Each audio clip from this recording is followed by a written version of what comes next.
If only people who worked in concrete buildings towering into the sky could know what it is to touch moss on a daily basis. And the truth is they can, by the presence of bonsai in the environment. I'd like to show you now how to collect moss. Number one, you need a spade or some other implement to get underneath. And the best way is to actually take a thin layer of soil with it so that you can get a whole mat, just like that. And there's a beautiful pad of moss that can be broken up. There's a layer of dirt on the side, but little by little we can remove that and get it down to a very thin slither of soil, which when sprayed can adhere very well to the potting mix underneath. Let's go and have a look at how to do that. Now, if you can't find some moss, if there doesn't seem to be any in your neighbourhood, try your local bonsai nursery. They may be able to help you. I want to show you how to plant some moss now, but before we do that, it's probably an opportune time to feed. And because these plants are hungry in this particular pot, I'm putting on a slow release fertiliser. They've been root pruned a couple of weeks ago and they're established in this pot now, but this slow release fertiliser actually takes a week or two to release again.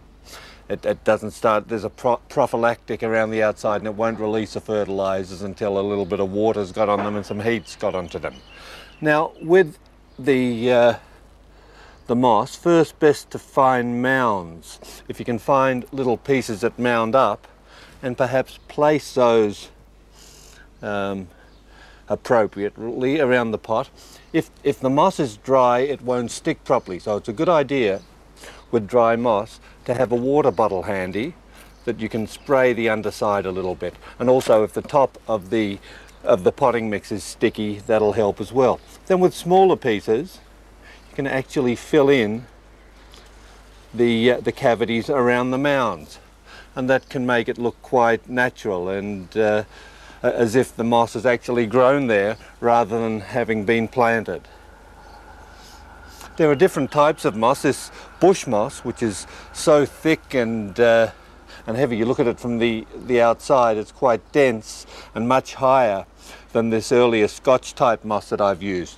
But there's no reason that you couldn't perhaps use two different types on the one pot.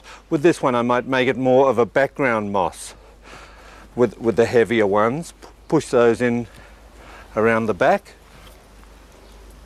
and even a little bit integrated on the other side gives a different texture. It gives the impression of a different type of undergrowth in the landscape around the bonsai composition. But stickiness is the key thing, making sure that your moss is nice and tacky and that it adheres well to the surface underneath. And then once the moss is in place, it's a good idea to come back and water it a little bit more.